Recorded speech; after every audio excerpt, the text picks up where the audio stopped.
கர்த்தருடைய பரிசுத்த நாமத்துக்கே மகிமை உண்டாவதாக. இன்றைக்கி நான் உங்கள் கூட பகிர்ந்துக்க போகிற தமிழ் ஒளி வடிவ கட்டுரை ஆதியாகமம் 10வது அதிகாரம்.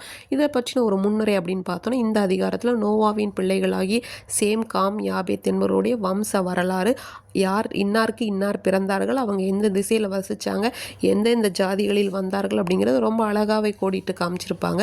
இந்த 10வது அதிகாரத்தில் பார்த்தோன்னா ஒரு 3 வசனங்களில் ஒரு குறிப்பிட்ட நபரை பற்றி ஒரு சில ஹைலைட்ஸ் ஒரு முக்கியப்படுத்தி சொல்லியிருப்பாங்க. அந்த நபர் யாருன்னு நீங்கள் கண்டுபிடிச்சிருப்பீங்க. ஆமாம், நிம்ரோத். அவரை பற்றி தான் அவங்க கூட எனக்கு தெரிஞ்சதை நான் அவங்க கூட பகிர்ந்துக்க போகிறேன். இந்த நிம்ரோத் அப்படிங்கிறவர் யாருன்னு முதல்ல பார்க்கலாம். நோவாவினுடைய குமாரனாகிய காம் இருக்கார் இல்லையா, அவங்களுக்கு பிறந்தவங்க கூஷுடைய குமாரன் தான் இந்த நிம்ரோத். எதற்காக இந்த நிம்ரோத்தை பற்றி பெருசாக சொல்கிறாங்க? இவர் ஒரு பலத்த ஒரு வேட்டைக்காரர், அதாவது தேவனுக்கு முன்பாக கர்த்தருக்கு முன்பாக பலத்த வேட்டைக்காரனாக இருந்தான் அப்படின்னு. இவர் ஸ்னேயர் தேசத்தில் இருக்கிற ஒரு 4 சிட்டிஸ், முக்கியமான இடங்கள், அக்காத், கல்னே, அடுத்து ஏரேக், பாபேல் அப்படிங்கிற இடங்களில் வந்து ஆட்சி புரிந்தார். ஒரு தலை சிறந்த வீரன், ஒரு ஆட்சியாளன் அப்படின்னு சொல்கிறாங்க. செல்வ செழிப்பும் நிறைந்தவர். அது மட்டும் இல்லாமல் நிம்ரோத்திற்கு ஒரு மனைவி இருக்கிறாங்க, செராராமிஸ் சொல்கிறாங்க அவங்க பேர். அவங்களுடைய பெயர் அஸ்தரோத்து. இன்னொரு பெயர் இருக்குது.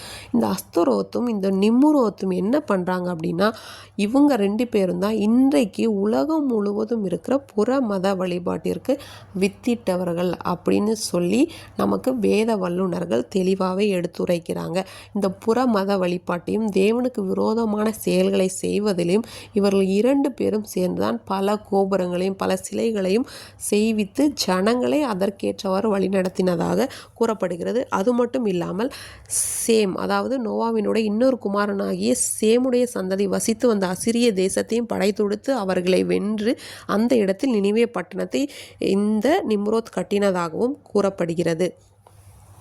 இந்த நிம்ரோத் அப்படிங்கிறவனை பற்றி நம்ம எதுக்காக இப்படி தெரிஞ்சுக்கணும் அப்படின்னு சொல்லி பார்த்தோன்னா, இந்த உலகம் முழுவதும் இன்றைக்கு இருக்கிற முழு உலகத்திலும் புற மத வழிபாட்டு வந்ததே இவர்களால் தான் அப்படின்னு சொல்லி நம்ம வேத வல்லுநர்கள் கூறுகிறாங்க. அது மட்டும் இல்லாமல் சுமேரிய நாகரிகம், சுமேரியர்கள் அப்படின்லாம் நம்ம வரலாறில் படிச்சிருப்போம். அந்த சுமேரிய நாகரிகத்திலும் இந்த நிம்ரோத் என்பவருடைய பெயர் குறிப்பிடப்பட்டிருக்கிறது. நிம்ரோத் என்று குறிப்பிடப்பட்டிருக்காது, கில்காமேஷ் அப்படின்னு சொல்கிறாங்க. இவர் இதே போல் வேட்டையாடுகிறவர், புற மத வழிபாட்டிற்கு வித்திட்டவர் என்று அதிலையும் அடிக்கோடிட்டு காணப்படுகிறது.